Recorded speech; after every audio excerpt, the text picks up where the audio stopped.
Live from the new Life Center studios in Coconut Creek, Florida, and Phoenix, Arizona, it's Nothing Worthwhile, giving you the latest news in pop culture, sports, entertainment, and professional wrestling. You know, all the crap you don't care about. Here's Evan Moody and Andrew Gruthius.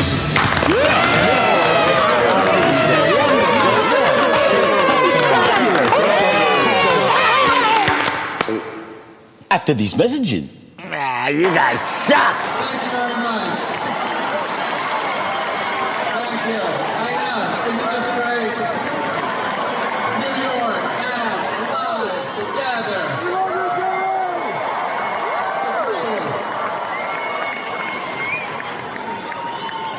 Billy invited me to come tonight because it's a special night for him. He has been doing this residency for a long time. It is really the thing that has, to me, put the most beautiful medallion on this magnificent career that he has had. He's won everything. He's done everything. I am from Long Island, like Billy is from Long Island.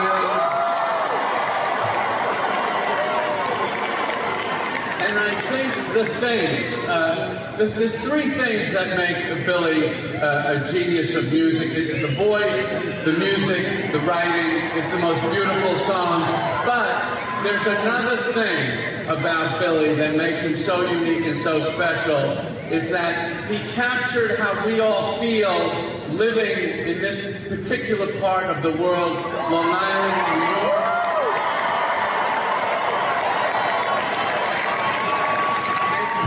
He is like the companion that we've gone through our whole lives with. He's like our best. His music is our best friend for our whole life.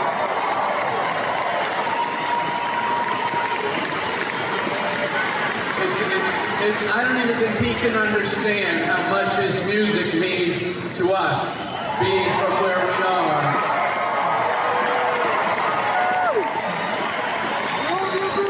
Tonight, we're going to commemorate the 100th consecutive sellout of the Madison Square Garden residency.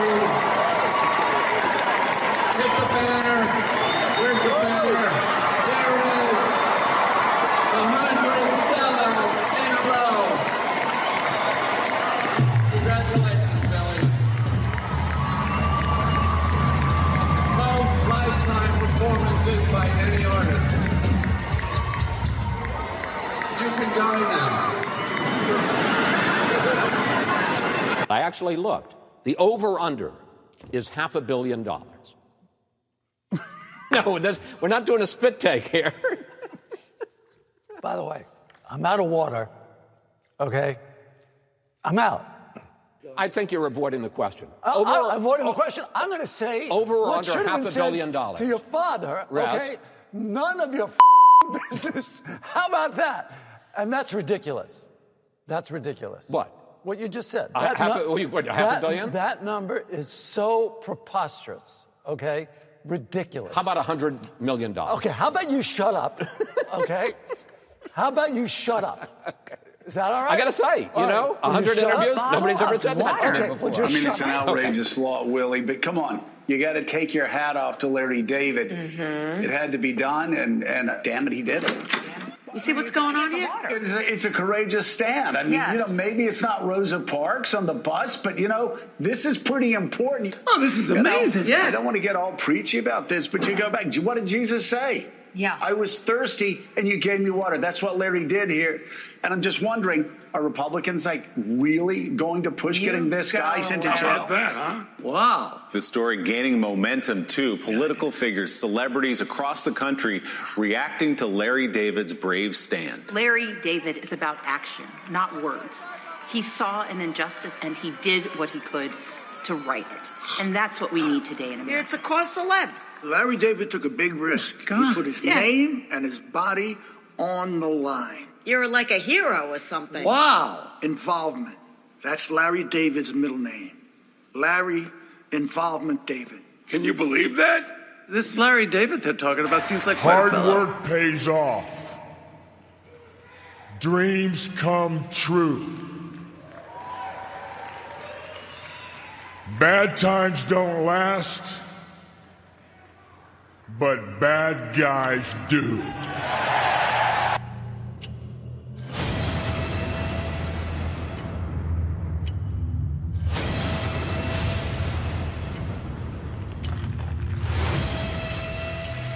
I choose you, Roman Reigns. We're gonna take it to a whole new level. We run it all.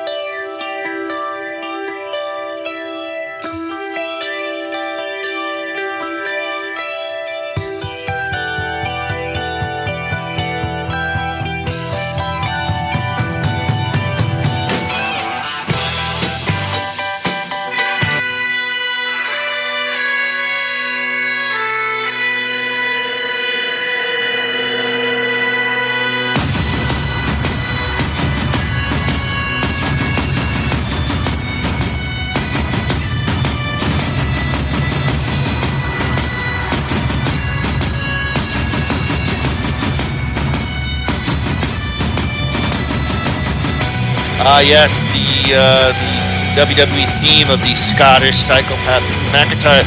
That can mean only one thing. It is our probably our most fun show of the year, or the one that we look forward to the most. It's another Nothing Worthwhile WrestleMania preview and predictions. And welcome, everyone, to Nothing Worthwhile episode number 123. 123 episodes. On today's show, yeah, unfortunately, or fortunately, however you want to look at it, the big Moody nuptials are over. The best man, Andrew Guthiers, is back in Florida. But we are officially on the road to WrestleMania. WrestleMania 40 is emanating out of the city of brotherly love, Philadelphia, Pennsylvania. And Andrew and I will run down the 2-day card and give you our thoughts and WrestleMania predictions. So let's bring him in. The final boss, the best man, Andrew Guthiers. Groo, how the hell are you, my friend? You know, can I do, you know how The Rock purchased all these IPs, whatever, that's what they call them now, I guess intellectual properties. He got the final boss. Can I get the best man? Sure, I don't know how you would do so, but feel free. I mean, I think we're going to keep that as your nickname moving forward. Yeah, I might have to look into that. That would be. Is that like when the IP is essentially trademarking? Yeah, I mean that means that nobody else can use it for monetary gain. I think. I think it's pretty much that simple. Well, then I think Dwayne Johnson is a very smart man. Yeah, look, he's very he's got a lot of resources, meaning that he definitely paid a lot. I mean, I don't know, it was part of the whole deal, but that stuff is worth a lot. I mean, you know, you're talking about significant parts of the English language that now you have to be careful. I mean, I actually have experience with this in one of the movies that we did. All right, this scene that I had my acting debut. My first and final performance ever recorded, at least in movie terms. What movie? Let everyone know. It aired once on Lifetime. It was called Fatal Honeymoon. It was one of those Hallmark movies, not Hallmark, like true life movies about it took place in Australia, and we filmed it in Australia. Great experience. It was about a husband who got married and then killed his wife on their honeymoon for whatever reason. But anyway, oops. Yeah, exactly. But what was my point? Where was I going? Where was I going with this? I don't know. It's like I just feel like he said she slipped. Yeah, well, that's kind of what it was. Well, that's what he said. We were talking about IP. Yeah. Okay, all right. So the director. I established a good rapport with the director, and for whatever reason, and she asked me if I would, be in a scene, and she gave me a job as a waiter or not a waiter, the owner of an Italian restaurant in North Carolina, of all places. I think Australia standing in for North Carolina. It was really weird. I think it was North Carolina. Anyway, so to make a long story short, I do my best in the scene. I thought it went fine. I was nervous as hell. I understand why actors are the way they are. It's a very, very, very nerve-wracking thing to have literally every single eye on you, hanging on your every word, and everything you do depends on, or everything that happens depends on you. A lot of pressure. But anyway, in the scene, they're supposed to sing Happy Birthday. So they sang Happy Birthday. I watched the movie. My scene got cut. Why? Because they have to pay royalties to sing Happy Birthday in a movie or in public because it's owned by some entity. I'm not sure what entity, but it's not public domain. And that's pretty much what The Rock did. So if I were to say, do you smell what The Rock is cooking for, and selling that in some way, Dwayne Johnson could sue the Gruthius conglomerate, and it could get very ugly very quickly. I mean, you went a long way to have a Gruthius Dwayne The Rock Johnson comparison, but I think it's interesting. I'm gonna we'll put on the notes Groo's movie, one and only movie scene, Fatal Honeymoon. Yes, and it wasn't even in the movie, so. But. All right, Groo, listen, before we get to the week that was, I got two things real quick that didn't make our notes real quick. Let me get your thoughts. Crazy Cabbie, Lee Mroszak, dead at the age of 55. Kane Peterson, his radio partner for many years in the New York market at 92.3 K-Rock, on March 31st, put a note on Facebook. I'm just looking at my phone. I didn't even make it on my notes. For those people who don't know, Lee Mroszak, Crazy Cabbie, he was a big part of the Stern Show in the late 90s, early 2000s. At the very beginning of the Sirius run, was the overnight DJ for K-Rock, built up a little bit of a cult following, and then teamed up with Kane for Afternoon Drive. And he was a frequent guest on the Stern Show. He was a military veteran. He was probably best known for having a lot of personal problems, mental health issues. Of course, the boxing fight against Stuttering John. Guy was an open book. Drugs, alcohol, gay sex in the military. If you can name it, he probably did it. And then somewhere he was on Sirius as a DJ on his own for just a short while, and then kind of disappeared from the business. He passed away, and of course, Howard has not commented on it publicly. So let me get your thoughts on the passing of Lee Mroszak, Crazy Cabbie, and any thoughts on Howard no selling it right now. No, I'll take the second part first. I mean, like you said, of course, let's call it what it is. I don't get it, but I'm starting to get it. It's just he seems to be blocking out a certain part of his, not just his radio show, but his life, or maybe just his radio show. I don't know, but he just seems to be trying to put the past in the past, and that's a shame because you lose touch with people that might need you, who were there when you needed them in a different kind of way, like Crazy Cabbie. I remember Crazy Cabbie from like 9/11, like hearing him describe the what was going on that day sticks out, and it's just a bummer that these guys have to die for. And I think this applies to most of them. And then I see you got something to say, so but I think this applies to most of them. A lot of them die for shit that they do to themselves in the name of the show. Does that sound like too much? Yeah. By the way, I just have my hand peeled on the wall. Yeah. But is that true? Okay. He died apparently of an autoimmune disorder. Yeah, he was ill.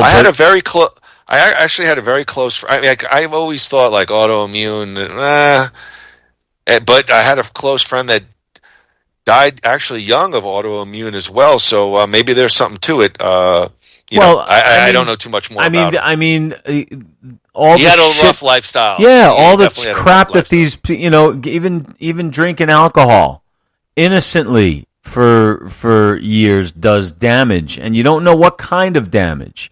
Obviously, I have, I might have gone to medical school for 13 years, but I did not graduate, so I'm not a doctor.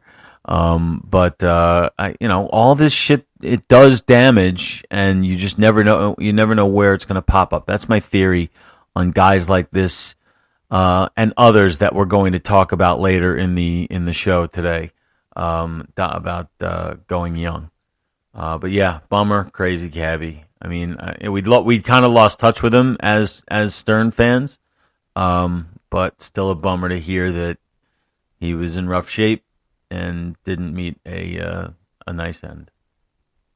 Did you hear by any chance, last thing before we get to the week that was, did you hear by any clips of the CM Punk interview from the MMA Hour with Ariel Helwani? Yeah. He did almost 2 hours, hours unfiltered sit down. I read a lot and I heard a few clips, mostly the ones that they were covering on Busted Open, to be quite honest with you. Okay. I didn't. Okay. Just curious. Anything catch you by surprise? Anything? They were covering. I know there was a lot more than what they covered. They covered basically his side of the story of AEW, and it certainly appears as though, according to him, he did what he considers to be the right thing at the wrong time. That's what he basically said, and in many different ways. Tony Khan was just a bad boss because he was too much of a wrestling fan to be a boss, and he respected him for being a wrestling fan, but to own a company and to be so hands-on involved. It's one thing to own a company and then hand it off to people who know what they're doing. Like, I don't think he compared him to him, but I would think like Ted Turner. He didn't have anything to do with the creative aspect of running a wrestling company. He just said, here's the money. But he criticized, he compared him, to Vince, or contrasted him to Vince in that way, to Vince McMahon. I did not hear the comments on the lawsuit, but I did read that, he said, just like you would a close friend or family member, at first you'd be like, no way. And then as it goes on, you're like, Jesus Christ, it's possible that this son of a bitch did this, like something like that. So there was so that's basically all I got. I know there's probably a lot more. Yeah, no, I'm not going to cover the entire. Just curious if you heard any pieces. Ariel Helwani is a big time wrestling fan. I didn't know who he was. He's done some stuff with the WWE in the past. He's done some of the roundtables. So he's probably one of the top 3 or 4 journalists in MMA. Clearly a big wrestling fan. So good for him. That's a big get. In the combat sports world. They're just growing by the day, this company, isn't it? Well, we're going to talk about him in a little bit, but Groo, before we make our stellar, and I think stellar, I am rock solid on my WrestleMania predictions. We'll get to that in a little week. It's 5, it's 6, it's 7 things we are talking about this week. It's nothing worthwhile, the week that was. UU Life Center presents Nothing Worthwhile, the week that was. By the way, Jim Rome, I was listening to his radio show, and Jim Rome was another guy that was really used in the early 2000s. Yeah, what's sports he on? Ranter. He's on like syndicated, radio, and he has a segment called The Week That Was. So I'm like, either he ripped us off or we ripped him off, not knowing. So his segment is like they take clips from the whole week, like highlights, and do like a 5-minute retrospective. Well, this is like this week in baseball, but I did not mind. I did not mind Jim Rome. I actually enjoyed him a little bit. I thought he was a dick on that one clip, but that's about it. Yeah. That's about it. Are you referring to the Chris Everett? Yeah. Well, he deserved. He was a douchebag on that one, but that's it. That's all. Everything else, you know, listen. is he cocky? Yes, but he's fun to listen to. I like him. I think he's a left-wing Francesa. That's what that's what I think he might be. Of course. But of course, no, that's just to describe the I mean, just do a new game show. Left wing, right wing. It's not a bad idea. Look, that is not a bad idea right there. All right, well, let me think about that. Let me just say this. It doesn't matter if you're a douchebag or a good person, if you're left wing or right wing. You're all welcome at New You Life Center. You're all welcome to find that new you. You're gonna be my brother. It don't matter if you're black or white. Right. If you're left or right. Left. There you go. Attaboy. Look at that improvisation right there. All right, look, late night improv from Evan Moody. All right, check out all of their medical weight loss programs at www.newyou. I am a client now. Centers.com. He is a client. Give him a call, 602-274-0068. We want to thank Marie Moody. Marie Moody? That's What's up right. With this cop? Oh, that's that right. is right. Congratulations. Erica, Desiree, to Brian, Moody. Shelby, Dr. Nabla, and the rest of the New You team. Thank you to New You Life Center. Groo, we're not big rap guys, but are you familiar with Sean Puff Daddy P. Diddy Combs? Absolutely. I'm familiar with all of them. Well, Groo, tough times indeed for Diddy. Sean Diddy Combs stepped out with his twin daughters in Miami last Thursday night, just days after it emerged. He's embroiled in a federal sex trafficking probe. The 54-year-old rapper flashed the peace sign as he took his two 17-year-old daughters, Jessie and Delilah, for a round of Topgolf in Miami Gardens. The sighting comes after the feds raided the rapper's homes in both Miami and Los Angeles last Monday, Andrew, seizing hard drives, phones, and other evidence as part of an ongoing sex trafficking investigation. Quoting an officer with the Department of Homeland Security, we believe that there is a disturbing history of sex trafficking. We are responding to concrete, detailed, explicit allegations. This is not random. We didn't choose his name out of a hat. We have allegations that we're following up on. Groo, crazy allegations involving one P. Diddy. Let me ask you. I want to ask your thought on that because I don't really know what to think. All right, because there's a part of it that I can't get. Is this like 15, 20 years ago, Puff Daddy said to a buddy, hey, I'm going to get you laid. And he tells some girl who works for him, hey, show this guy a good time. Is this that, or is this a sex trafficking ring? I think what do you think? Well, this is a tough one because I mean this either way. I don't really trust. I don't care who's up at the top, the government. However, he has long been rumored to. It's not just like, hey, show my buddy a good time. I mean, there are allegations he had people on payroll, and so what? All right. All right. So then, my follow-up question then.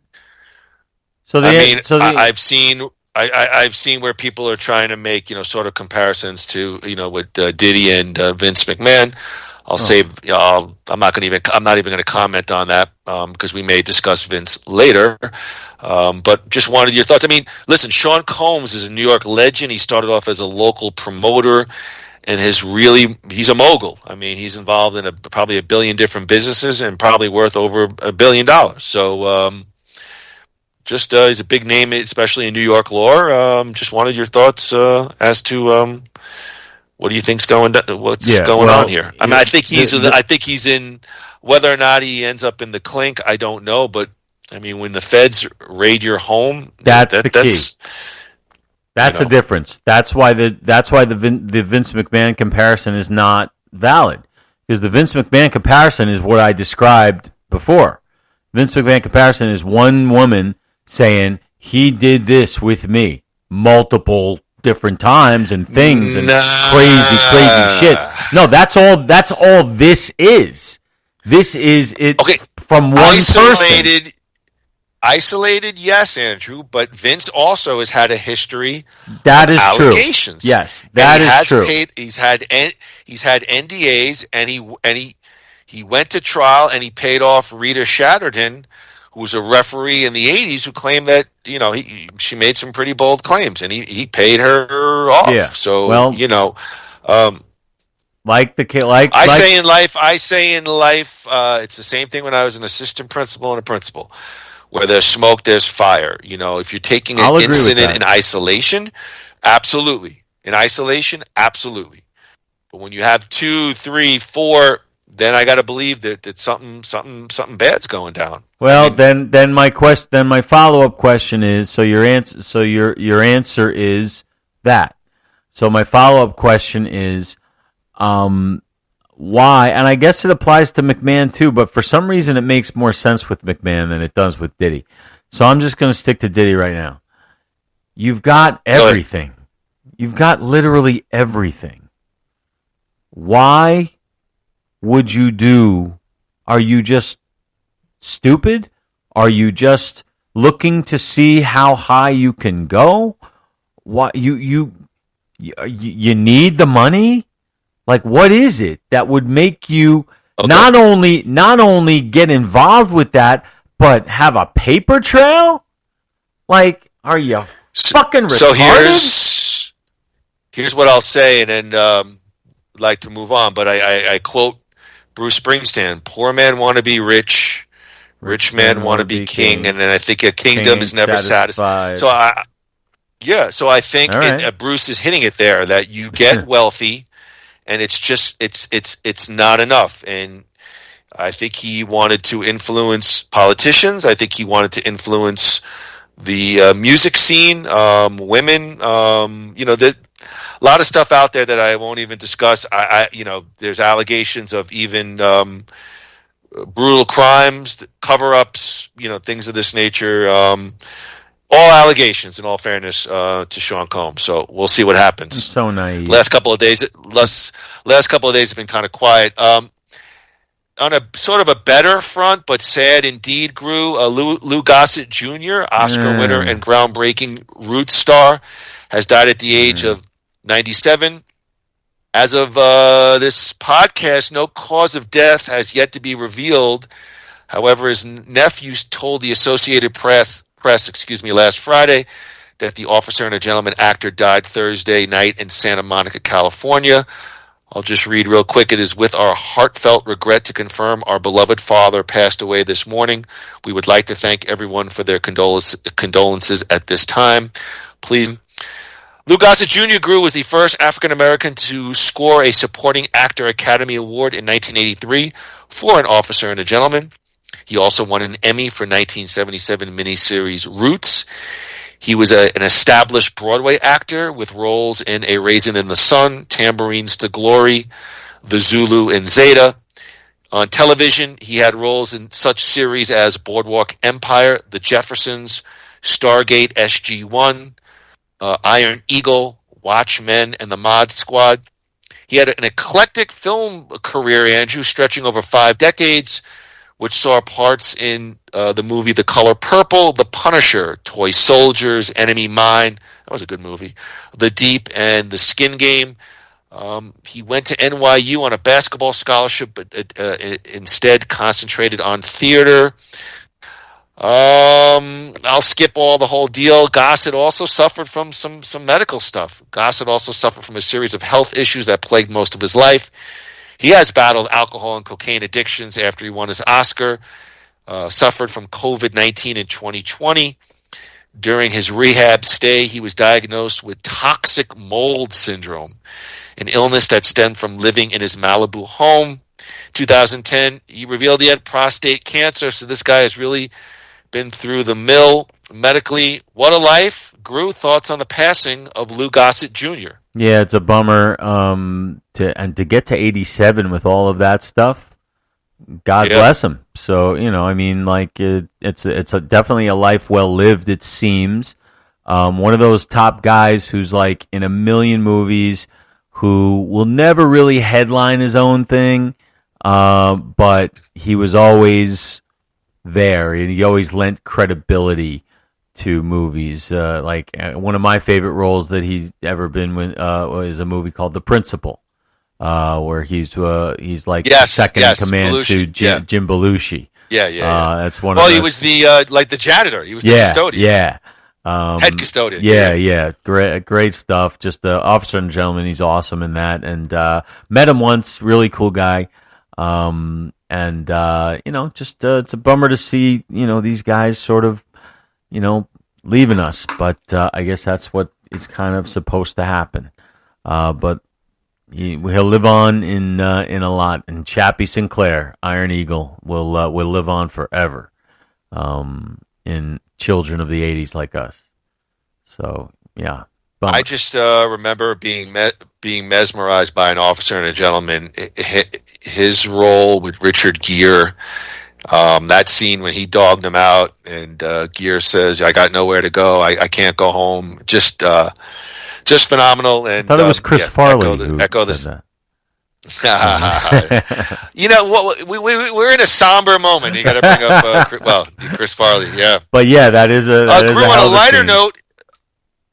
Yeah, on a lighter note, he'll be back better than ever. Our guy Arnold Schwarzenegger joked about getting his recent pacemaker installed in a new Instagram photo last Thursday as he thanked supporters for their well wishes. Quoting Arnold, thank you. I've gotten so many kind messages from all over the world, but a lot of people have asked if my pacemaker will cause problems with FUBAR Season 2. Absolutely not. I will be ready to film in April. Oh, thank goodness, because I can't wait for FUBAR Season 2.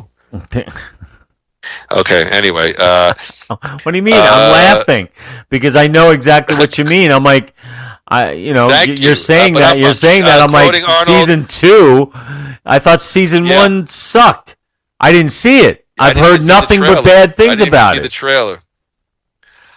He did say, I had surgery to become a little bit more of a machine. I got a pacemaker. He said on his podcast, Arnold's Pump Club. I mean, if that doesn't sound like a gay nightclub, Arnold's Pump Club. Sounds good to me. Podcast. You could do it. He's Arnold Schwarzenegger. You do whatever the hell he wants, and you know it. Evan, what did you just download? Oh, the latest episode of Arnold's Pump Club. Is there something you want to tell me? No,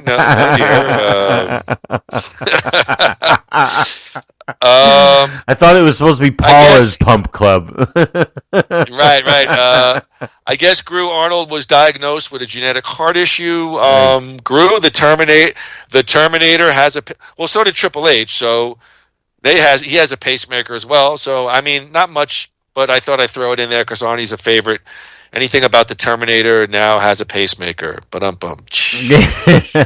well, I mean, I guess that's just part of the deal. But he's had heart issues before. I do know that. As long as 20 years ago, maybe even more. I do remember that. Yeah, well, Sorry. If so. Anabolics. Sorry. Go Grant. They all did a lot. They all did all that shit in the 80s, and you know it. And they know it, and they're unapologetic about it. And that's why I respect them. But hopefully, guys like him get the best care. And I hope he's doing okay, because I do want to see him do some good stuff. And if the world needs a FUBAR Season 2, if we get to see Arnold mug it up again, all right, let's watch Arnold mug it up again. I got no problem with it. What? Arnold's Pump Club. Well, you're still on Arnold's Pump Club. We could talk about that. Let's IP that. Let's buy that IP or whatever it is. Arnold. Oh, no. Okay, now I remember. I was just laughing because Arnold's Pump Club, and I just remember that scene in what was the classic bodybuilding the classic bodybuilding documentary. Pumping Iron. I just love that, the greatest quote maybe in the history of any documentary, where he's like, I get the pump and I feel like I'm coming, so like in the gym I'm coming 24/7, and it's just it is literally one of the greatest sound bites of all time. Wow. Groo, you knew it was going to be special, and it sure was. According to this article that I'm about to read, Sting and Jerry Seinfeld surprised concertgoers on March 28th at Billy Joel's 100th consecutive residency performance at Madison Square Garden. The event was being televised for Joel's first ever concert to air on a broadcast network. It's going to be a CBS special, Groo, and it's going to be called The 100th Billy Joel at Madison Square Garden, the greatest arena run of all time. It is scheduled to air on CBS Sunday, April 14th at 9 p.m. Sting performed many hits. I don't know many hits, but he did, including Big Man on Mulberry Street and Every Little Thing She Does Is Magic. Beloved comedian Jerry Seinfeld joined Joel on stage to raise the historic banner commemorating his unprecedented run. Quoting Steve Cohen, Billy's creative director, "We have done this sort of remarkable achievement by playing MSG once a month 100 times. You do the math. 18,000 people a night, so 1.8 million people have seen it, but that's all." Being a little sarcastic there. Groo, they're going to say that it's going to be a 2-hour special, and the biggest challenge will be the hit list that they will edit out. Quoting Steve Cohen, "As far as songs go, look, the Billy fan base and the people who love him are familiar with his entire catalog. We have a 90-minute special factoring commercials. Billy's show runs traditionally 2 hours plus, so you're not going to get everything in there." Article goes on to say, while Joel could have sold the show to any streamer, he opted to give back to his fans and make sure everyone could see it on broadcast TV. Thank you, Billy. A gift to the fans. Groo, we'll get your thoughts. It is quite an impressive feat. Billy hit show 100 at his MSG residency. Yeah, I'm looking forward to watching it. Even though I know I'm gonna probably not even watch more than a couple songs. I certainly won't have. I certainly won't have an itch to watch it live. I'm not seeing what's special about guests. Here's my thinking about this. The people that we see at the age and performance that they're at, we don't need to see them bring out special guests. We want to see them do their thing. Years ago, I guess 30 years ago at this point, 32 years ago, when I saw Bruce Springsteen for one of the first times, and at the end of the show he brought out Billy Joel. That was exciting as hell. I don't know why that was exciting as hell, but it was exciting as hell. And they played Glory Days. It was the most incredible thing. Well, hold on. Okay, but you're talking about two guys back then that were, if not in their prime, certainly close to it in their wheelhouse. Now, we got two guys 70 plus, and they're, listen, our opinions aside, they're sort of on diverging paths. Yes, but my point is, now if you did that, I would rather see. I wouldn't want to see that. I'm not interested in seeing that. I'm going to Billy Joel to see Billy. No, not really. I've thought about it, and all right, but you know why? Because I've seen Bruce do Billy Joel songs, and in my opinion, I know some friends of ours disagree. But in my opinion, the two don't have chemistry. So I really don't need to see them perform together. And I know that was what your question was going to be. Well, your point about that is interesting because I think Billy does Bruce a lot better than Bruce does Billy. Arnold's Pump Club. Suck. Oh, wait, I'm getting confused. They both do Arnold's Pump Club. We know that. Actually, Billy doesn't. Billy doesn't. I guess you could make a case it's the 100th show. If I was to advise Billy creatively, I would do a New York-centric show with New York-centric special guests, which could be Bruce, which actually could be an Elton John, who's played the guard himself quite a bit. I don't know, McCartney. I don't know who's the big, who else are big New York names. So, Paul Simon, that I probably would have said go that route. Someone he's connected to. He's given you show number 100, and right now he's connected with Sting, and they're doing a semi-consistent run in the States of big megalopoly rock nostalgia shows that have been, I think, fairly well received. I think Sting's a much better fit than Stevie Nicks although I did enjoy Stevie Nicks, I think Sting, has played with Billy before live, and they just have a better, more fun rapport. You'll get a little bit more interaction. All right, I don't want this to be a Sting. All right, well, Billy look, Joel it'll thing. be my first time seeing it, so maybe I'm prejudging. So I mean, here's what I'll say. This is no deference to Jerry Seinfeld, but like you're doing 100th, and Jerry Seinfeld is gonna, that's where you get maybe Bruce or I don't know, somebody cool that's rock related. Yeah, Billy did 100 fucking. I mean, I don't know, Jerry Seinfeld. It's just like. Just get my Uncle Milton to go out there and Yeah, well, look, but and I was bored by it, but I have an idea. If you're up for agree. it, if you're up for it, when does it air? When does the show air? Sunday, April 14th. Okay, so we have time. All right, so the next Nothing Worthwhile or the next Van Damme, whenever it is, you and I between now and then, we make our set list for what we think it's going to be based on what they told. We know what he performed, but we know it's going to be heavily edited, and we know they'll probably move some songs around. They always do that. All right, so here's my question to you. Go ahead. I'll do that, but you give me a song number. How many songs am I going to put in my set list? Give me a number. No. I'm gonna send you. But we're not going to hear the whole. I could get the set list. What I'm saying to you is, I know he's going to be edited. So are you going to ask me? All right. What 12 songs? No, how many songs? You got to guess. We got your part of your thing will be how many songs do you think he's going to play, and what will they be? Let's have that prepared by the next time. Then we'll see. We'll share them, and then we'll see who's more right and who's more wrong. Entertaining ourselves as usual. Groo, speaking of New York and sort of tangentially so related with Seinfeld. No, I am. I'm kidding. I'm kidding. No, I will do that. That's Cool. easy, doing a Billy I know. set list. Yeah, it's too easy. Well, moving out. Hi, Dad. Oh, no. Well, we've been kind of mixed on season 12, the final season of Larry David's Curb Your Enthusiasm.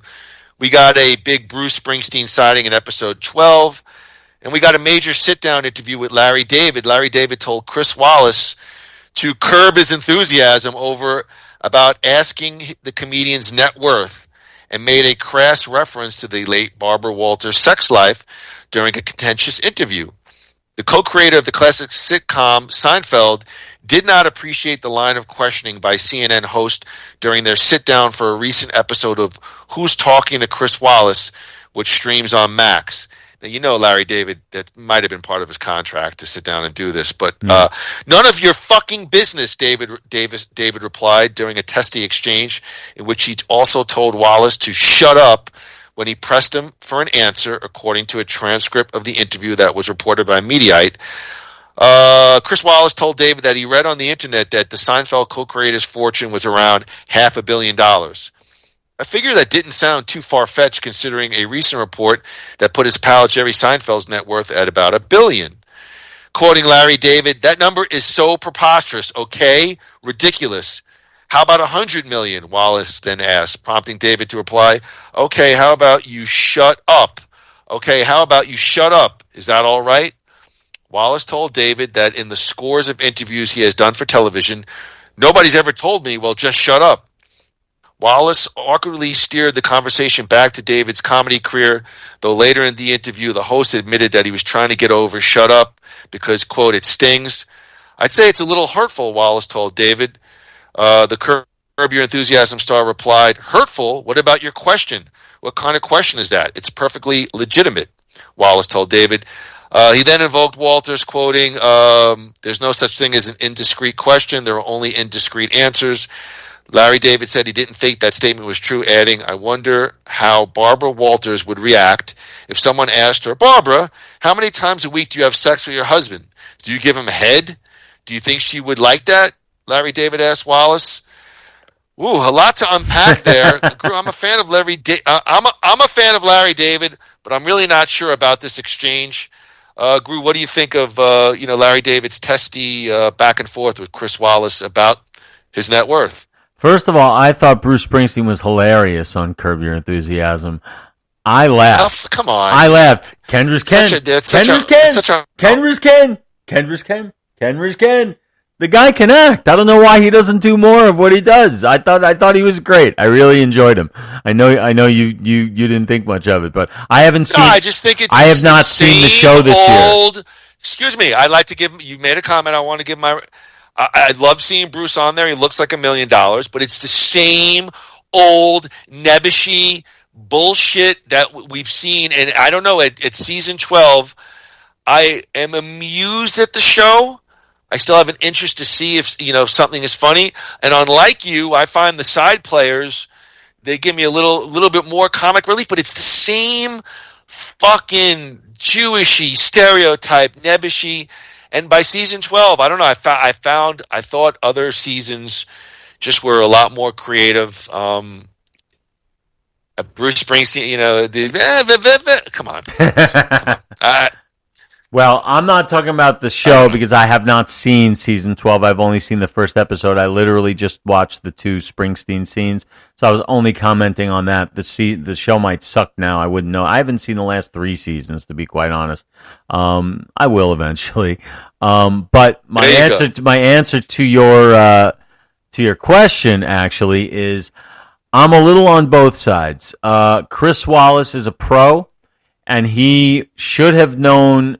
After sensing that Larry did not want to discuss and was uncomfortable discussing his finances, there's no reason to go any further, and he should have known better than that. That being said, all Larry David had to say was to Chris, please, I prefer not to discuss that.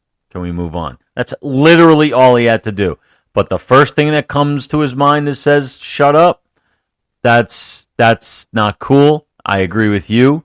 Even though there's blame to go around on both sides, but it's tough to side with the one that gets nasty, and that's what Larry David got. That's my opinion. All right, I got some stuff. Listening to you, I'm listening. I'm formulating. Okay, so would you agree that this was some kind of contractual? Some kind of obligation based on the fact that he's on Max, that he had to do a Max-sponsored news show? Or do you think that he just willingly went on? Because I think there had to be some kind of obligation there. It's an axiom. Just yes or no? It's an axiom. It's of course, 100%. What do you mean an axiom? What are you, Larry 100%. David? Okay, 100%, thank you. All right, 100%. So, I'm surprised a little bit because... Okay, now here's my next question to you. Do you think... Chris Wallace, or you could flip the question around. Do you think Larry David, in order to get this interview, is going to put out through his people, these are topics that are not to be touched or to be very ginger? Do you think there was any back and forth, any kind of rules set out for this interview? For some strange reason, I feel like Larry David wouldn't be the type who would bother with that. Because he wouldn't even think about it.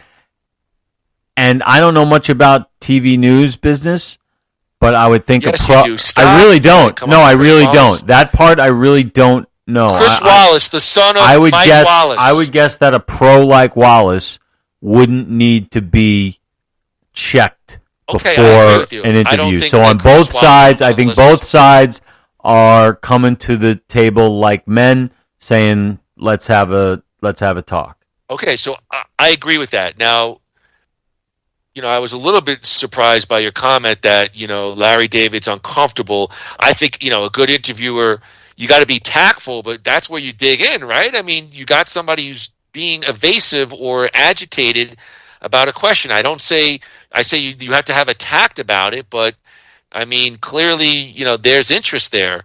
Because I feel like these guys... The show portrays his wealth pretty much out in the open. Hollywood, he's got the BMW, he's got the mansion, and so for him to be reticent or agitated about that, I think is a slight bit disingenuous. I do agree with you, actually, in a weird way, with yes and no, because I do think people have the right to privacy, and I think it is an uncomfortable topic, but, I don't even know if I explained myself. Actually, you explain yourself very well, so you led me to a question for you. Okay? So just answer the questions yes or no. There are a few questions. Go ahead. First question is, are you a fan of Larry David? I'm a fan of yes his or no? show. Yes or no? Are you a fan Sure, of Larry I would say David, the that performer? yes. He only does the show. So you're a fan of Larry David. Sure. Okay. Do you so you're a fan of Larry David. I can't believe I forgot what we were talking about. Oh boy! No, it's I've late. always said It's Ginkova. late. Ginkova. It's late. That is true. No, it's late. But so you're a fan of Larry David. Do you feel? Oh my God! Now you're putting the pressure on. We were talking about Wallace. I am a fan of Larry David. Go Yes. ahead. No, wait. Back up. Oh boy! What did you say? What was your point? Your main point of what you said? I think quickly. that he's being a bit disingenuous by being evasive or agitated when asked about his net worth. When the show, he lives in Hollywood, the Hollywood lifestyle. Okay, I got it. West I got Coast, it. Liberal kind of. I mean, Yeah, he's very out there on the show. Okay, so you're a fan of Larry David. You've watched his show. You've seen him. You've enjoyed it. Right now you're not enjoying it. The season's not good, but you have enjoyed it in the past, and you've seen the lifestyle that he has. Do you care how much money he actually has? That's just a yes or no question. No. So if an interviewer is going to ask a question that fans of the guy are not interested in, okay, why should he push it unless he's trying to, be kind of a dick? And that's how he came off to me with that. But Larry got nasty, and that wasn't appropriate. All right, well, I think that's a fair point. I don't disagree with what you're saying. Yeah. So I don't know if I consider myself a hard, it's like I'm a fan of Seinfeld, the show. Am I a big fan of Jerry? I mean, not but really. Who cares? I don't. You know what? You know who I care about when people are getting about what people are getting paid when they don't do their job. If they show up and they do well and they kick some ass, like whether it's an athlete or whether it's a whoever, okay, I don't question how much money they're getting. Whatever they're getting paid, they're worth. But if they're constantly coming up to the plate and striking out and getting paid, $750,000 for every strikeout, then you're damn right I'm questioning it. With Larry David, you don't question it. Why would you? It makes no sense. All right. Well, Groo, we're going to get into our picks for WrestleMania 40. We love the WWE because it's basically a male soap opera. But so much so that the twisted tale of disgraced founder Vince McMahon has taken yet another perhaps shocking turn. I got a lot of notes, so I'm going to try to synthesize it because I don't want to read forever. So follow me here. Janelle Grant, who alleges she was sexually abused for years by Vince McMahon, wrote a gushing love letter to the former WWE CEO in which she declared the duo was, quote, in love with a capital L, and now she claims that McMahon coerced her to do so. So let's see here. She wrote a letter dated December 24th, 2021, in which she called Vince McMahon, quote, my best friend, my love, and my everything. After almost 3 years together, it's like my life isn't even real to me unless you're there, and I'm in it, and I'm sharing it with you. Grant, 43, wrote in the Christmas Eve letter to a 78-year-old McMahon, and this letter was obtained by the New York Post. We know about her explosive lawsuit, Groo, which was filed in Connecticut federal court in January, in which claimed that McMahon allegedly defecated on Grant's head during a threesome in May 2020. Oops! Some 18 months before she wrote the alleged love letter. Grant's attorney, Anna Callis, told the Post that McMahon actually instructed Grant to write the note. Quoting the attorney, Ann Callis, frankly, it's pretty disgusting that Vince, weeks late, attempt to defend his horrendous behavior. He claims to this day never happened. It's to try to showcase letters that Vince himself coerced to write. Vince's attorney, Groo, Jessica Taub Rosenberg. I wonder if she goes to Temple. Jessica Taub Rosenberg of the firm Kasowitz, Benson, and Torres. Now that's a DEI. That's a DEI law firm if I've ever heard one. Right there. There you go.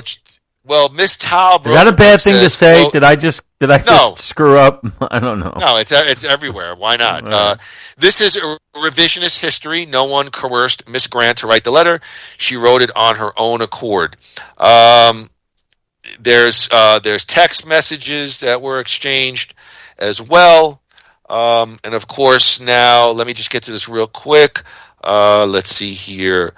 Grant, a former WWE employee who worked at the company's Stamford, Connecticut headquarters between June 2019 and March 22, claims that McMahon trafficked her to other WWE executives and wrestlers and caused physical injuries from forceful use of sex toys that were named after male WWE stars. Of course, makes sense to me.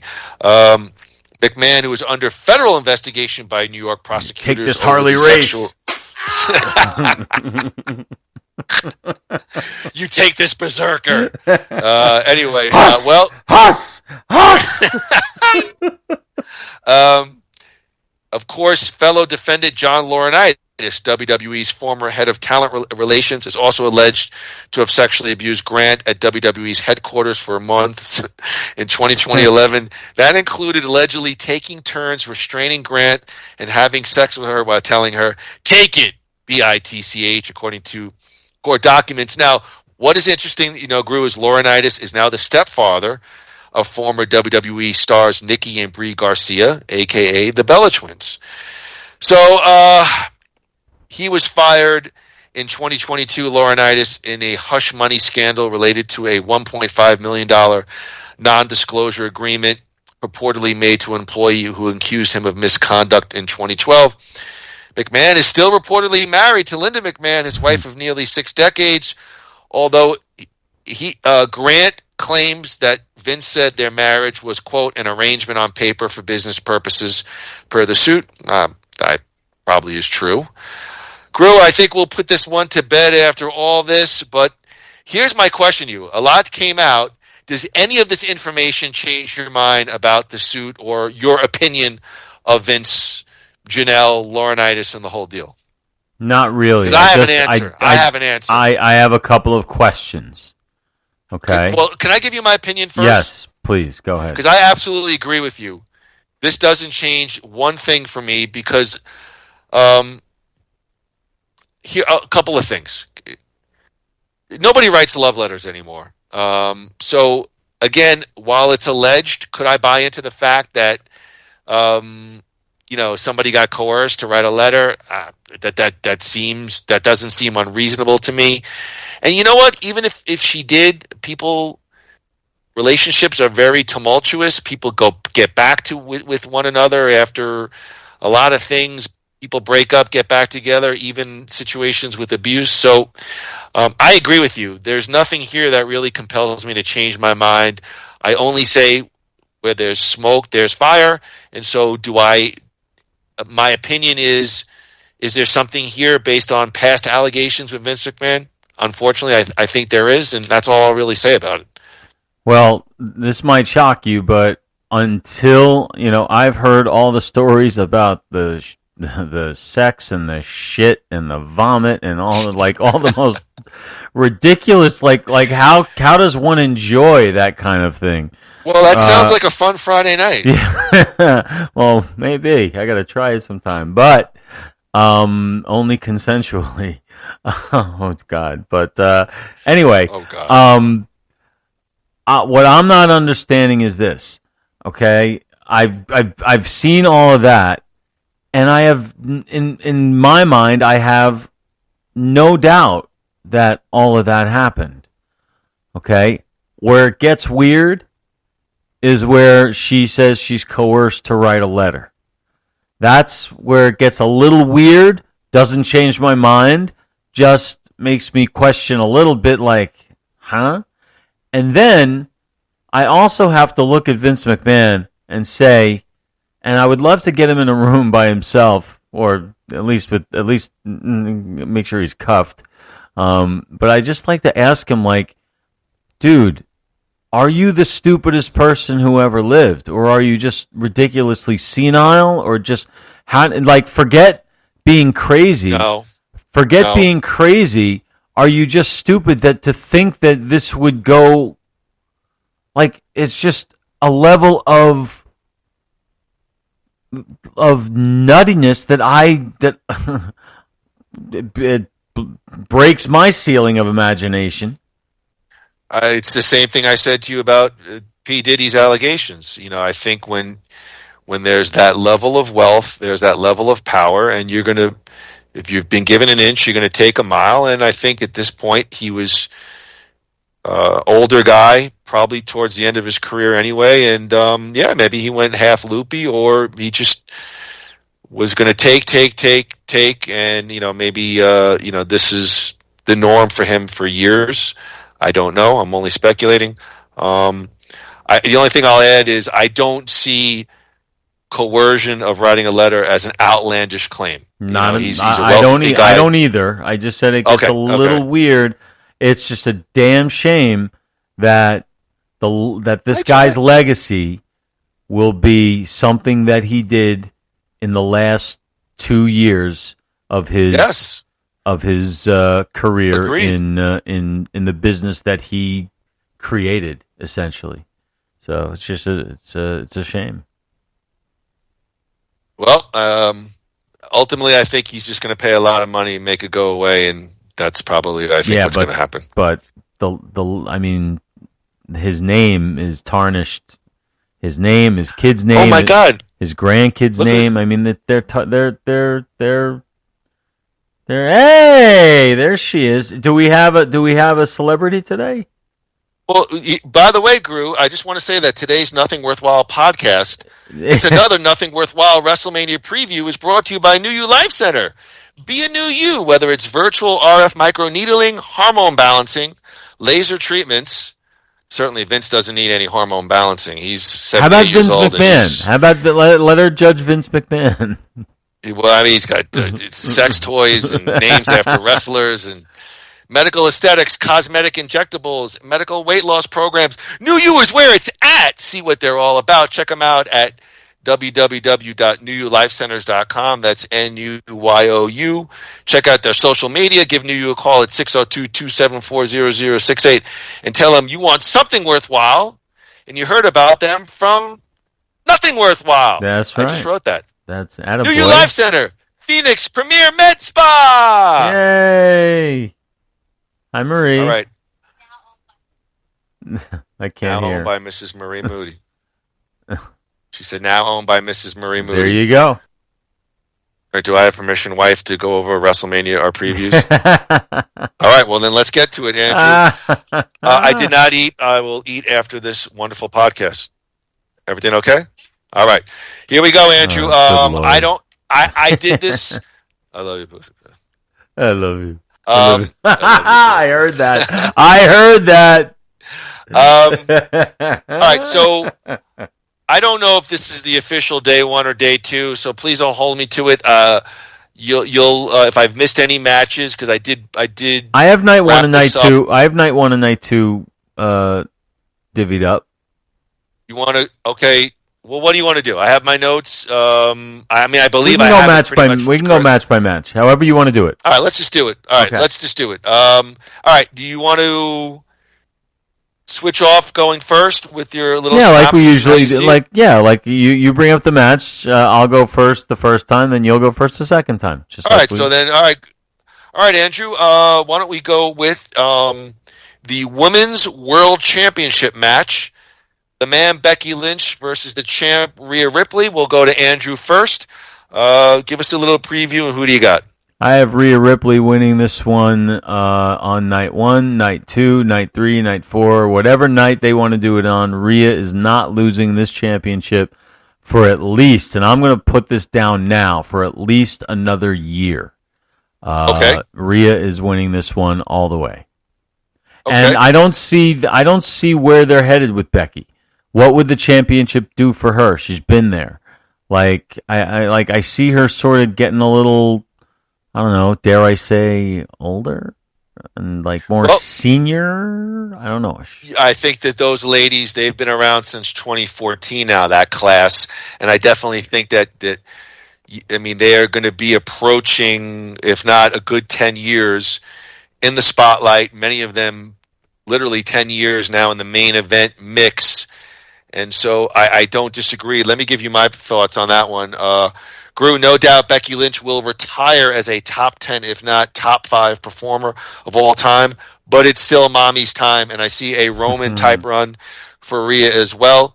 I think she wins. When I say hands down, it'll be a great match, but I think she wins clean. 1, 2, 3, middle of the ring to continue her dominant reign. I just, at this point, you're looking at somebody that's a bit older and against a young buck in her prime, and I just think it's Rhea Ripley's time right now. So I agree with you. I'm going to go with the champ, Rhea Ripley. All right, 1-1. All right, Andrew, I'm going to go next with, I don't know if this has been confirmed, but I had it in my notes. I have Rey Mysterio and Dragon Lee versus Santos Escobar and Dominic Mysterio. Is that confirmed in your notes? That is confirmed. All right, I'll take it first. I'll read you my notes. Tough one to call here, just thrown together at the last minute. But if you need a heater, break glass to call upon Dominic Mysterio, who proves in life, if you could do one thing well, which is get an audience reaction, you could be a star. I think this is going to be a major letdown, though, versus last year's dad versus son match. But I'm going to go with the heels here, as Legado del Fantasma and Santos are poised to do big things on SmackDown. I'm going to go with Santos and Dominic for the win here at Mania. I don't think this is going to be a letdown. I think this is going to be a fun match. I mean, you not only you got a heat between Dominic and Rey, you've got Dragon Lee and Santos. I mean, there's some talent in that ring, and they'll do some good stuff. I think this is going to be a good match. They're definitely talented. It just feels like and if there is some criticisms on a couple of these matches, it's just like, I get it. We want everyone to have a payday, and we want to get as many big names on the card, but it feels like, you know what, they didn't know what to do with Rey and Dom, and they said, you know what, we got built in from last year, and it just throws, to me, it feels thrown together pretty quickly. Yeah, well, I think you're right, and it feels that way, but I'm hopeful, and I think they'll make it so that it does act as kind of the chapter 2 of the Dom and Rey thing, which is why I do think Dom and Santos will win. I agree with you, but I think it's going to be about Dom and Rey, because I think their third and final thing will basically be the Dominic redemption arc and the sort of reunion of the two, and the match where Dominic finally pins his old man. So I think Bruce been talking about the Dominic redemption. Yeah, arc, I think it's a phenomenal idea. And I'm glad. Who was talking about the Dominic redemption arc before COVID? That is not true. Well, maybe it's joking. possible, but anyway, Dom and Santos are going to win this match, and probably with some help from Dom, but from both probably the Judgment Day and Escobar. What are Escobar's guys are? What are they called? Legado. Yeah. So there'll be help from them, but yeah, the heels are going to win. So we're 2-2. All right. And of course, Dragon Lee will come out in his very skimpy tights, showing a little bit of butt cheek. Oh wait, it's Arnold's pump. That's what we're paying the big bucks for, Arnold's Pump Club. Groo, give it to me right now. Brother versus brother. Jay versus Jimmy Uso. How do you see it playing out? Jimmy all the way. Jimmy is going to win this. I already see the focus go when Jimmy hit me with that promo on his brother the other day. I forget what show it was on at this point, but it was so good, and it really shifted the issue between the two to Jimmy. And that's why I think Jimmy is going to take this. Jay's got to get knocked down a little bit of perch. They got to have a trilogy with these two. So I'm calling Jimmy on this one. Interesting comments about the trilogy. I wouldn't be surprised, and I would not mind that. Groo, brother versus brother matches are always fun. You had Jeff versus Matt Hardy in the past. Jimmy's really good, but I'm sorry, Jay's the star here. I think Jay wins, and he's poised to have a big year, perhaps an IC title run. I like everything that you had to say, but we got our first difference of opinion. I'll go with Jay Uso on this one. Okay. We differ on one. All right, Groo, I'm going to go. I'm writing down the notes. I don't know if you want to write them down as well. I'm writing down what I have and what you have. All right, Groo, for the Intercontinental Championship, I'll take this one first. Sami Zayn versus the champion Gunther. Groo, I get it. Sami's the prevailing underdog, but I'm going to go against the grain here. Gunther is a star. I don't look at Sam. I love Sami. I don't think he matches up physically here. I think Chad Gable would have been the more compelling story. And yeah, I think Gunther continues his dominant reign and he beats Sami at Mania. What do you say? I say the opposite. I think Sami is going to beat Gunther. I think if Sami didn't already have all of his history behind him, like he main evented night one last year, and he was the tag champ, and he was at the top. He went up against Roman. You know, he's been higher than Gunther is now, technically. If he didn't have all that history, I would say there's more to get from Sami and Gunther, so Gunther might win in that situation. But I think it's time for Sami to be the top of the sort of undercard division, and Gunther needs to be going for one of the two main titles. So based on that, I'm saying Sami Zayn. Okay, interesting. All right, we differ on two. Yeah. Groo, you will go first on the next one. Interesting, another one that feels kind of just thrown together at the last minute, but let's get your thoughts. Bianca Belair, Jade Cargill, and Naomi versus what is it? What do they call them? Damage Control. Yeah. Dakota Kai and Tracy. Groo, who do you got and why? Very simply, I got Jade, Naomi, and Bianca because they're not going to have Jade lose in her first match in WWE. Quite simply, that's it. That's all I got for that one. Okay. Groo, of course, nothing to say about the women's division.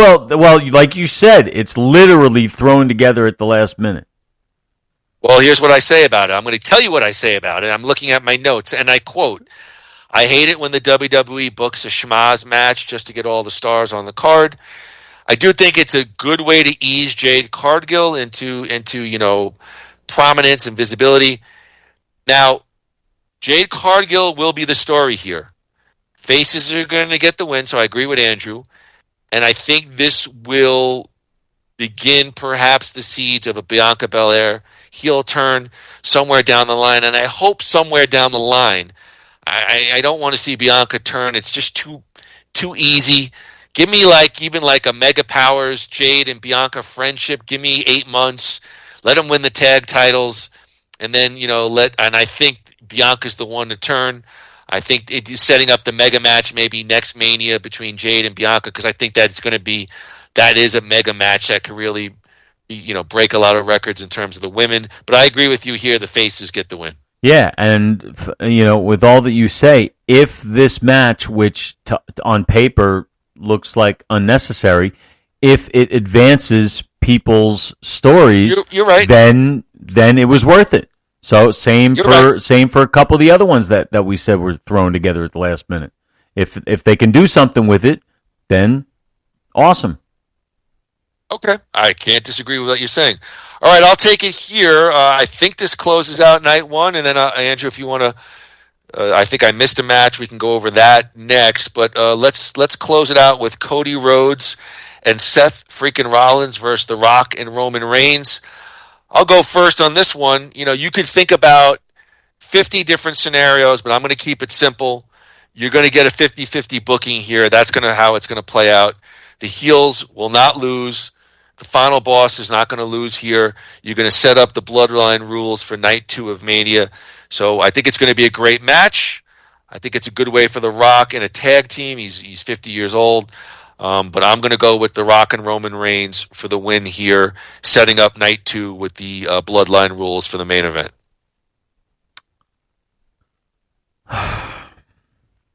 What is that? This is my tough one. A pensive pause? This is my tough one. You know what I wrote in my notes, by the way? I'm going to keep it simple. Parentheses, unlike Andy Gruthius. I knew you were going to get. He's going to get like a cigarette and be like, Well, I wish you gave me these beautiful cigars. Well, I wish it's going to be a long, long time You gave me touchdown. You gave me these beautiful cigars at your wedding. Yeah, that's what I like to call the Bobby Lashley. Yeah. Oh, wait, sorry. All right. I'm going to go with Seth and Cody, and here's why. What the and it's mostly because I want this to happen. I want a Cody Rhodes sweep, and I want the big schmozzy, nutty, overbooked craziness to happen on night 1. And I want night 2 to be Roman and Cody and make it an old-fashioned wrestling match and have whoever wins win fucking clean. So that's what I'm hoping. So I'm going with Cody and Seth on night 1. I like everything you're saying. However, are you going to get what you want? Probably not. Give me what I want. Dave Bautista. Probably not, but I'm gonna go with it just because I believe in it. All right, you want to go over this? I can't even believe they booked this. What is it? A street fight with? What's the street fight that I missed on my notes? That's night 2, I think. All right, well, why don't we open up with that one? Well, you missed one match. The ladder match, the tag team ladder match. Awesome Truth. Oh, I have it. All right, well, let me go through it. And all right, that's matches. Right. Okay, go ahead. Continue. All right, continue. All right, let's open up with. We'll have Groo go first. Triple threat match for the United States Championship. Randy Orton versus Kevin Owens versus the champ Logan Paul. Andrew Gruthectomy. Who do you got and why? I have Randy Orton winning this one. He's so predictable. I think. Sorry.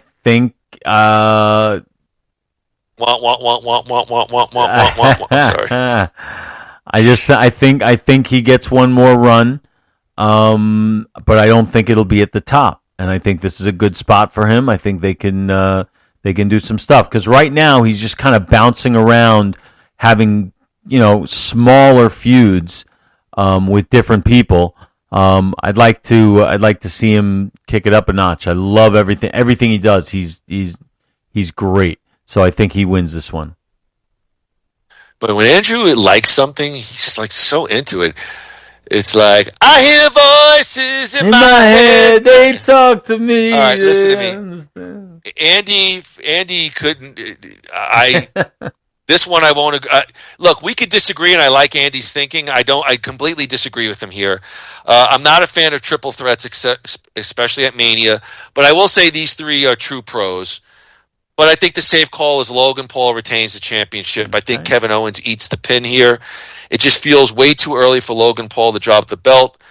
And then winning a belt like this doesn't accentuate Kevin Owens, and it really doesn't accentuate Randy Orton at all. Randy Orton is a heavyweight. He's a universal or a heavyweight champ. He's not United States Championship at this point. I mean, if it happens, I wouldn't be dead set against it. But when I think Randy Orton, I think heavyweight champion, universal champion, not U.S. champion. Plus, SummerSlam will be in Cleveland, Logan Paul's hometown. He's going in as champion. Book it. I'm going to lock it in. Logan Paul's is retaining on this one. So Groo's got Randy. I got Logan. Okay. All right, Groo. Up next, LA Knight versus AJ Styles. I'll take this here, Andrew. Groo, this booking hasn't really landed for me. What I think could have been a dream match post WrestleMania when things kind of quiet down, featuring two major indie players who hit it big in the WWE. Feels a little rushed, and it feels a little bit lost in the shuffle. I guess that's a side effect of Mania. Can't really blame a lot of people on that one. But Groo, I'm going to go with LA Knight, who may have a major belt run in him. AJ Styles, to me, at times almost feels like high-priced enhancement talent when he gets into these big matches. Like, he's going to lose, and I think he deserves much better. But I think LA Knight wins this one here. I'm going to agree. LA Knight's going to take this. You're right. It hasn't really been there. But I have a theory, and I think it's going to lead eventually. AJ Styles is going to end up in AEW. I just don't think he's. I don't think he's working in. He's more of a Bret Hart style wrestler, more action, less talk, and that's not. It just he's never quite gotten truly over in WWE. No, that's not true. You don't think? That's not true. He had major matches with Cena. That early run in 2017 was amazing.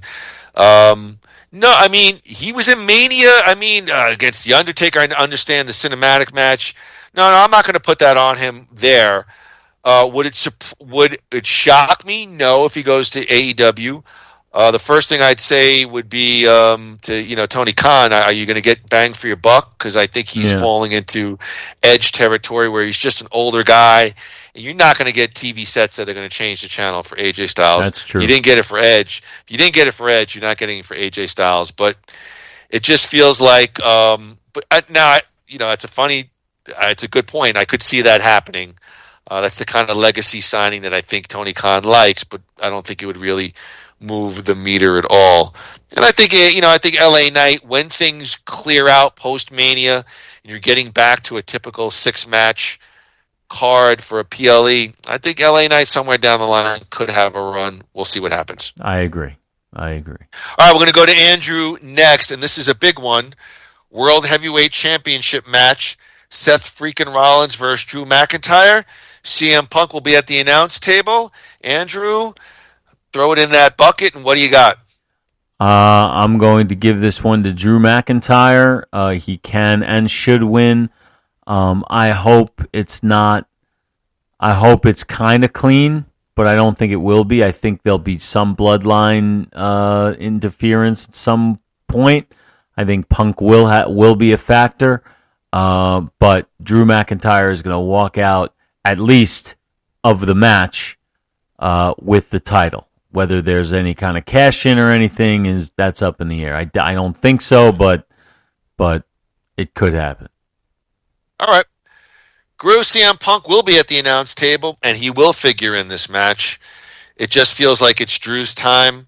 He's done his best character work of his career in this run. I say give the Scottish psychopath the biggest moment of his long career, and I agree with Andrew. He's going to walk out your new World Heavyweight Champion. Yeah, but here's more evidence that I think what's his name will be involved, Damian Priest, because he's one of their top guys right now, and you don't think so? I just they feel give like him so much TV time. Okay, agreed. Well, you got 2 shows, you got 3 hours on Raw. He had so much momentum coming out of that premium live event from San Juan. And he won, he got the Money in the Bank, and it just feels like sometimes it happens with these Money in the Banks where it stalls, and it really, this point, nobody really cares. And I hate to say it, but this has happened before with a couple of guys. It's almost like you held on to it too long. And do I really care I don't even care at this point if he tries to cash in at Mania. It just feels like it's lost a lot of momentum, and that's a bad place when you have the Money in the Bank briefcase. Yeah, I agree. Plus, doesn't he have a calendar year, and it could go a little bit longer? Yeah, right? He can go a little longer. But another reason is because he's literally buried in a 12-man tag team. Understood, but you're talking about 2 nights Mania that's probably a little overbooked. Maybe. I think that's a fair assessment to say. Do you want to throw another thing? I don't know. Well, no, you just let him have his moment in the sun on another premium live event. That's a little bit less of, I don't know. No, I think you have Priest try to cash in, fail. Drew has his moment, and that leads to Damian getting kicked out of Judgment Day, and then there's a whole thing there. But who knows? But I got Drew, you got Drew, so. What's Damian next? kicked out. Dominic Redemption arc. Damian kicked out. Yeah. All right, Groo, I'll take the next one here. WWE Women's Championship match. Bayley versus the champ Io Sky. And similar to Drew McIntyre, I think Bayley is going to be rewarded for doing some of her best character work, as well as being having a long and loyal career in the WWE. Bayley will deservedly get her WrestleMania moment with the championship win. Bailey. There, I said it. I am going to go with Io.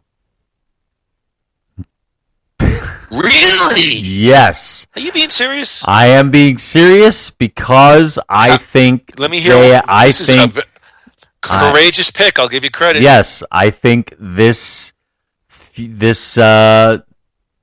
match has some life in it. So I think it will continue. If Bailey wins, it's kind of over. And then she moves on. I don't think Bailey's quite ready to move on yet. There's some money to be made, as Kevin Nash would say, in this. So I'm going to call Io is somehow going to walk out of there with the title. I think you're going to get a returning Charlotte Flair. I don't know. Really? But she's going to. Yeah, well, you're going to get her back anytime. So I mean, I think there's plenty of room for Bailey as champ. But interesting pick. I got to give Groo credit. I mean, it's most of the wrestling touts have Bailey winning. I see it the same way, but I give Andrew credit for making a courageous pick. Good for you. All right, Groo, I'll take the next one. It is the 6-pack ladder match for the undisputed WWE Tag Team Championship. Awesome Truth versus the New Catch Republic versus DIY versus New Day versus Grayson Waller and Austin Theory versus Judgment Day versus who gives a shit. Who gives a fuck? Oh, I'm sorry. Groo, it's sad because they're all very talented teams. It's hard to get invested as a fan into a schmaz rush deal. However, sometimes these tag team challenge deals are very fun to watch, and they can, I won't say steal the show, but they eat up the time pretty well. Here's how I see it. It's going to come down to two teams, the Awesome Truth and Waller and Theory. And here's how I see it, and I hate to say it, but Waller and Theory are your heat magnets. Waller could be maybe your next Dominic. R-Truth never wins anything anyway. I know R-Truth's kind of the hot guy right now, comedy-wise, but I don't know if comedy always turns into gold. It wouldn't shock me to see the Awesome Truth. I think it's right there, but I'm going to go with, I hate the two guys that they kind of threw together, and they've really worked. I'm going to go with Waller and Austin Theory. Both guys have a chance at single success further down the line. So I'll go with Grayson Waller and Austin Theory.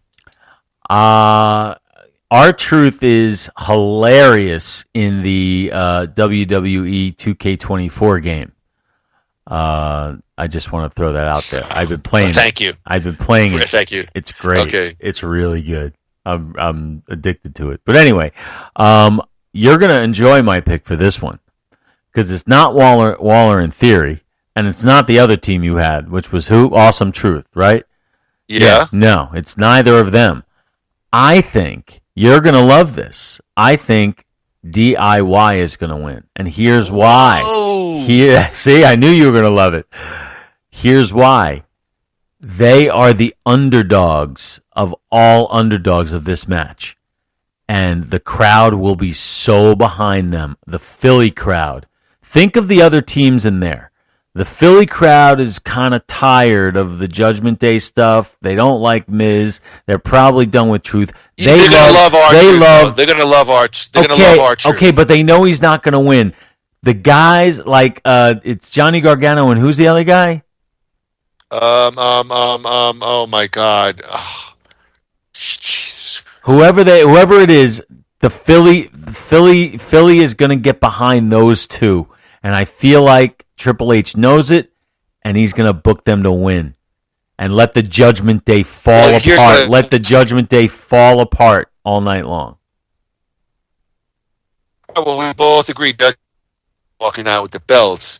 DIY, it's Gargano and Ciampa, Tommaso Ciampa. Yeah. Here's what I would say. They're both Triple H guys. They were both NXT guys.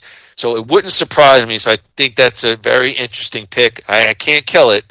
I'm still going to go with Waller in Theory, but Groo goes with DIY. Interesting. Okay. All right, Andrew. Let's go to the big one, the one that we're all waiting for. Yes, sir. The undisputed WWE Universal Championship match. Cody Rhodes versus the champ Roman Reigns. Andrew, you're up first. Tell us who you got. Tell us how you see it playing out. I got to tell you, the best thing about that can be said about this WrestleMania 40, is that it's a two-nighter. It's got 2 main events. Okay, number one, it's got 6 matches that could main event any WrestleMania ever, but it's got 2 main events, both of which are very difficult to call, I must say. And so is this. It really is, even though it shouldn't be. It should be plainly obvious the way they're going, because if Cody Rhodes doesn't win, what do? Well, guess what? Every time we ask that question, they answer it for us. I'm going with Roman Reigns to retain the title. Oh, my gosh. Yeah. I've learned one thing in life. I've been to 17 colleges, high schools, and private schools all over the place, and the wisest thing that I've learned that I could pass on is never, ever bet against the tribal fucking chief. You're trying to be shocking. I can't do it. I can't do it. I just sounded like Dave LaGreca there, but I can't do it. I'm going with Roman Reigns. That's why I'm going with Seth Cody on night 1. Roman's gonna retain night 2. Here's what I will say. My partner at least has consistent logic. Here's what I say about it. After 2 years of Cody's story and over 4 years of a bloodline saga, it is time, though, for the WWE to do, quote-unquote, the right thing and pay off their fans for their loyalty. The ultimate face beats the ultimate dominating heel. I expect some twists, some turns, some run-ins, all that stuff, but it is Cody Rhodes' time. Cody Rhodes will walk out your new Universal Champion with the pyro, and everybody goes home happy in Philly, because otherwise the place will indeed riot. So while I respect at least you have a clear line of logic, now this year Cody Rhodes is walking out your champ. Yeah, I hope you're right, because everything you say is true. I just can't help but think that The Rock has a higher plan. I don't think here I just don't think you get too tricky here. I mean, you got a little tricky last year, and remember the fans were pretty pissed off in California walking out. There definitely people were not happy. I think not delivering on 2 years. I think you don't want to be too tricky here. I agree. You're right. I just like I said, you can't be a fence sitter. And I'm not saying that the Bloodline saga ends. But I'm saying, it actually makes perfect sense for it to continue. It makes perfect sense, actually, for Cody to win, and that sets up Roman versus Rock beautifully. For some reason, I just can't see Roman losing right now. God damn it! What have you done to me? It's like I'm in a cult. Did you see where Paul Heyman said that they've rewritten the ending to the Bloodline saga several times? Yeah. I guess, yeah. Yeah, So, but that's the cool thing. There's so many ways they could go with so much of what's going on. You know what? I'm a little bummed we're not going, but I'm also very excited to sit on my couch starting on Friday evening. I know, I got so much stuff. I know, you're fucked. But luckily, I have no life, so I got a weekend of mania. I got my friend's birthday, my dad's birthday. Yeah. I could definitely watch SmackDown. All right, let me go over real quick the picks. World Championship match, Moody and Groo both have Rhea Ripley. Mysterio, Dragon Lee versus Santos and Dominic, both Moody and Groo have the heels, Santos and Dominic Mysterio. Brother versus brother, Andrew says book it for Jimmy. Moody says Jey Uso. Mm-hmm. Intercontinental Championship match. Moody's got Gunther, the champ, retaining, while Groo is going to go on a ledge and say Sami Zayn for the big upset. It makes sense. Bianca, Jade, and Naomi versus Dakota Kai, Asuka, and Kairi Sane. Both Moody and Groo say Jade Cargill's big introduction to the WWE. Book the faces for the big win. Cody Rhodes and Seth freaking Rollins versus The Rock and Roman Reigns, maybe the biggest tag match in WWE history. Moody says, give it to the heels. They're going to win. The final boss and your tribal chief, The Rock and Roman Reigns, while Andrew Guthier says, Cody Rhodes and Seth freaking Rollins will win, and which will keep the Bloodline rules out for night 2. Triple threat for the U.S. Championship. Randy versus Kevin Owens versus Logan Paul. Groo's got his guy, Randy Orton, while Moody says Logan Paul will somehow walk out with the champion retaining the belt. LA Knight versus AJ Styles. Both Groo and Moody have LA Knight, with Groo going on a legend saying, look for AJ to sign probably with AEW somewhere in the future. And I can't say that I disagree with that, to be honest with you. World Heavyweight Championship, Seth freaking Rollins versus Drew McIntyre. CM Punk will be at the announce table. Both Moody and Groo figure CM Punk will have something to do with the match, as well as maybe some other run-ins. Both Moody and Groo have Drew McIntyre winning the World Heavyweight Championship belt. WWE Women's Championship match, Bayley versus the champ Io Sky. Moody's going to go with the solid pick of Bayley, while Groo surprisingly thinks Io Sky will retain, as there's more money to be made with this feud. Six-pack ladder match for the undisputed WWE Tag Team Championship. Moody says give it to the young heels, Grayson Waller and Austin Theory, while Groo goes on a ledge, and it's a big one. He says DIY. Gargano and Ciampa will walk out. They're the underdogs, so they're going to walk out as champs. And finally, the undisputed WWE Universal Championship match. It's been a long time coming. The second time these guys main event WrestleMania. Moody has Cody Rhodes finally defeating the champion for the belt, while while Groo says, we're going to go through another year at this shit. Roman Reigns is walking out champion. All right. That was a lot of fun.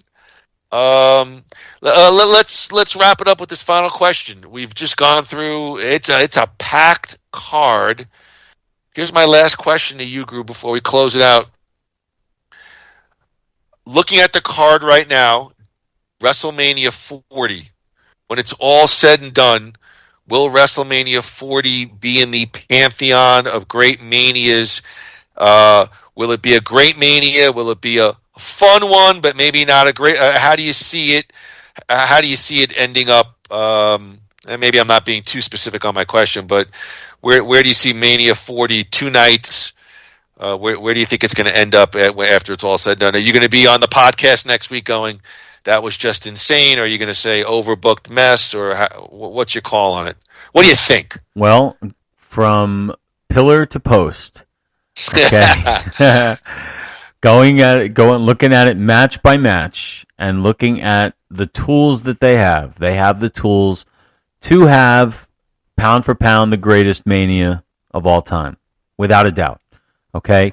95% of the show is red hot. Okay? There are a couple little dead spots there, but they might be classics anyway. So it's all about what they do with it. That's really all it is. It's not like we're looking at a card like, oh my God, how are they going to make this interesting? It's the opposite. It's how are they going to fuck this up? And I don't think they will. So yeah, I think it's going to be one of the best, if not the best ever. It certainly got what it needs to be the best. So yeah. I can't disagree with you. I think, Mania 40, it's just a nice, beautiful round number. 2 nights stacked. I don't know if I'll say red hot, but I can't disagree with Andy. For a lot of feuds even thrown together, there's definitely a high level of interest. Triple H has, for the most part, been Teflon. He's been able to kind of hit the right notes. And I think also, I've said it before, Philadelphia, probably a top 3 wrestling city of all time. Number 1 sports city in my book. I mean, I think the fans are just literally nuts. I think they're going to be off the chain, and so as a television viewer, it'll be a fun watch because I think the fans are going to be super lit, super into it. So I agree with Andrew. I think when it's all said and done, unless they really F it up, as Andy said, I think this could be an all-time great, but it's definitely going to be a top 5 Mania for sure. If they execute on all the matches. Well, here's to that, because I'm looking forward to a great weekend. All right, Groo, listen, it's a work night. We got school the next day, but give us, please, one thing you're watching this week. Let us know, and let us know what you think of it. Well, in the spirit of WrestleMania, I'm going to give you 2 things I'm watching this week. two things I know you're going to watch anyway, but the Roman Reigns biography on A&E, and haven't seen it, and the Bray Wyatt Becoming Immortal on Peacock. Both are incredible productions, as the WWE does, for different reasons.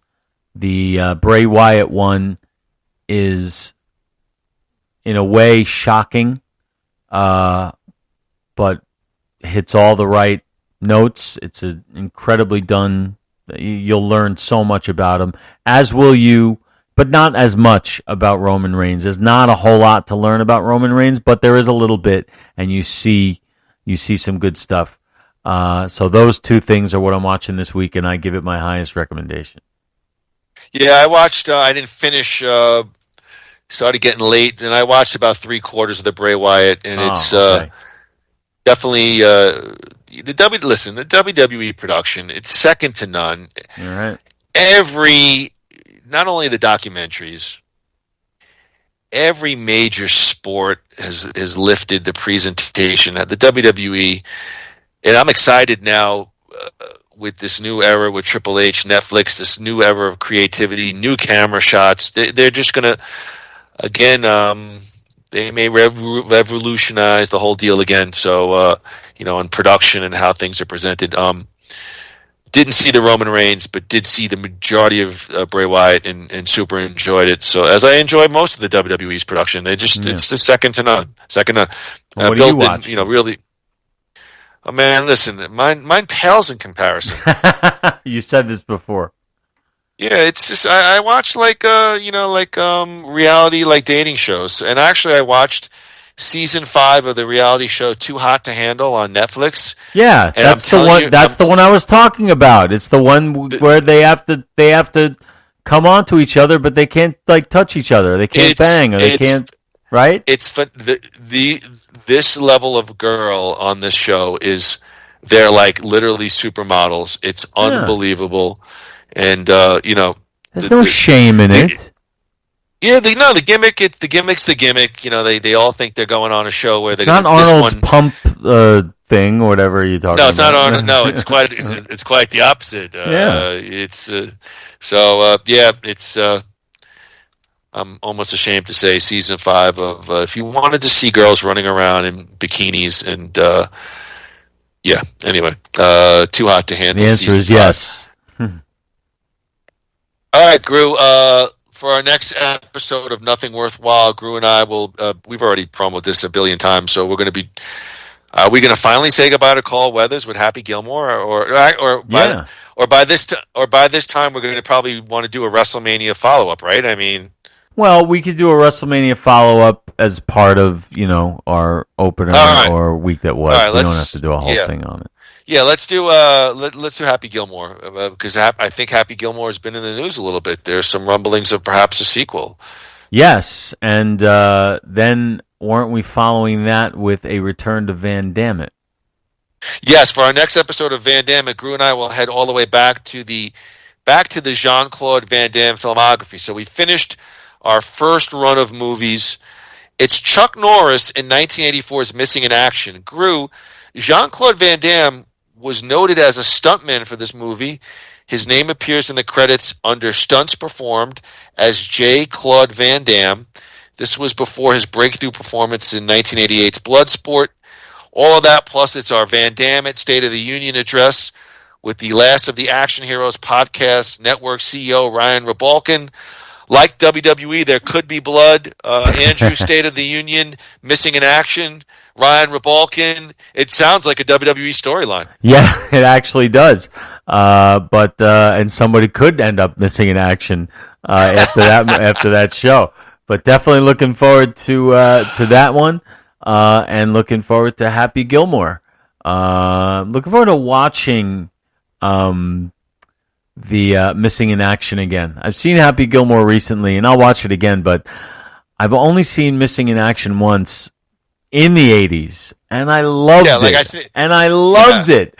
I can't wait to see it through these cataract eyes, and see what see what I see now. So I'm looking forward to that and having Ryan on the show. That'll be fun. Yeah, it'll be good. We'll mix it up. Texas all right, Death Groo. Match. Yep, Texas Death Match indeed. Groo, you got to get up in 20 minutes for work, so why don't you take us out of here? Yeah, ladies and gentlemen, we'd like to thank everybody, including the people of India, for watching. Not watching. We're not really visualizing today, but listening and paying attention. Can we ever get to that? I mean, is there? Yeah. Can we foresee a time where 3 people from India watch us live on YouTube? Yeah, it's probably very easy to do. I just keep forgetting to Google how to do it. But I'll do it. But either way, next week or next time, we've got Happy Gilmore plus our WrestleMania review and the results of our picks. Following that, the State of the Union of Nothing Worthwhile. With the backdrop of the Vietnam War, Captain Braddock, and Missing in Action. So, ladies and gentlemen, please join us for all the mirth, merriment, and mayhem we have headed your way from the Nothing Worthwhile universe. And until then, ladies and gentlemen, 1, 2, 3. Rip-off!